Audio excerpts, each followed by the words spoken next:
फिटकरी, पोटाश आलम, इसके बारे में हमेशा हमने सुना है, ठीक है। इसके बारे में मैंने पहले भी बताया था कि वेजाइनल इन्फेक्शन में किस तरह से काम करता है। आज मैं बताऊंगी कि वेजाइनल टाइटनिंग में ये किस तरह से काम करता है। और सबसे पहला क्वेश्चन जो आएगा उसका आंसर पहले दे देती हूँ कि डिलीवरी के कितने टाइम बाद हम इसे स्टार्ट कर सकते हैं। यूट्रस रिमूव हो गया तो कितने टाइम के बाद स्टार्ट कर सकते हैं। तो मैं बताऊंगी कि जब आपकी नॉर्मल डिलीवरी होगी आप उसके 1.5 महीने मतलब 45 डेज के बाद आप इस रेमेडी को स्टार्ट कर सकते हो। कोई आपको साइड इफेक्ट नहीं होगा, किसी भी तरह का हार्म नहीं होगा। ज्यादा एफर्ट नहीं है, बहुत ही सिंपल है। आपको फिटकरी लेनी है, उसको ग्राइंड कर लेना है।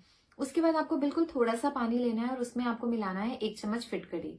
उसके बाद कॉटन बॉल से लेके आपके इंटरनली वेजाइनल में उसका जैसे थिक पेस्ट होता है, हल्का हल्का उस पेस्ट को अप्लाई करना है। मेक श्योर पानी आपको उतना ही लेना है जिससे वो पेस्ट बने, बहुत ज्यादा पतला ना हो। उसके बाद जैसे आपको वेजाइनल ओपनिंग है, आपको इंटरनली इस तरह से कॉटन से लेके या फिंगर से लेके आप अप्लाई कर लीजिए, ठीक है। बस उसके बाद उसे आपको लगा रहने देना है। इस रेमेडी को परफॉर्म कब करना है? इवनिंग में, सो दैट ओवरनाइट जो है आपको लगा रहे वो। आप 1 मंथ रेगुलर यूज करेंगे, आपको बहुत अमेजिंग रिजल्ट मिलेगा। लेकिन ध्यान रखना है कि फिटकरी जो आप पीस रहे हो ना, वो बहुत फाइन पाउडर होना चाहिए, उसमें पार्टिकल नहीं होने चाहिए कि आप उस पर पेस्ट लगा रहे हो और उसके बाद उससे आपको कुछ हार्म हो जाए, नहीं। Second, Kegel exercise.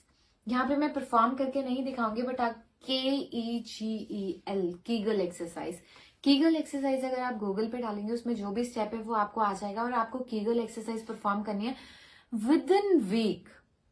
यस, बिल्कुल सही सुना, विद इन वीक आपको वो चेंजेस फील होंगे। अगर आप इस रेमेडी के साथ कीगल एक्सरसाइज परफॉर्म करते हो, बहुत अमेजिंग रिजल्ट मिलेगा। थर्ड स्टेप, सच बात। आपको हफ्ते में 2 बार टब लेना है। टब में गर्म पानी भरना है, फिटकरी का 2 चम्मच डालने हैं और उसमें अपने हिप को इतना इतना, हिप जैसे लेग्स और बॉडी को ऊपर बाहर रख के हिप को सिर्फ उसमें सोक करके बैठना है, जिसमें आपके नाभि तक का एरिया उसमें सोक रहे।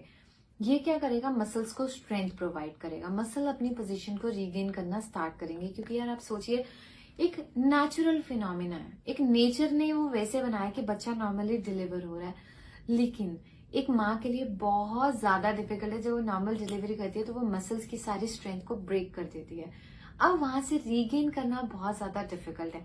हमारी बॉडी की नॉर्मल टेंडेंसी है 6 मंथ में वो दोबारा अपनी पोजीशन को रीगेन कर लेते हैं, एक शेप ले लेती है।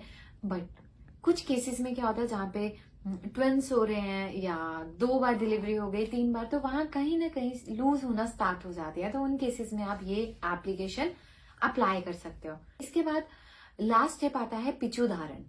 इसके रिलेटेड मैंने पहले भी वीडियो बनाई थी। अब ये किनको करना है? जिन भी लेडीज को विजाइनल जितनी भी स्ट्रेंथ उसकी लूज हो गई है, उसके साथ साथ में उनको वाइट डिस्चार्ज बहुत ज्यादा है, स्मेल है, इचिंग है, ईस्ट इन्फेक्शन है, कुछ भी है, वो पिचू धारण करे, योनि पिचू धारण।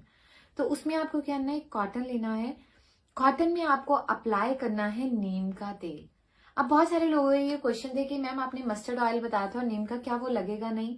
देखिए, अगर घाव होंगे तो आपको हल्का सा फील होगा, आपको पता चल जाएगा, तो उतना टाइम आप उसे ड्रॉप करो। जिनको घाव नहीं है, सिंपल सिक्रेशन है, वो सिंपल कॉटन लेके उसको इंटरनली इंसर्ट कर ले और 2 घंटे बाद उस पिच्चू को निकाल दें।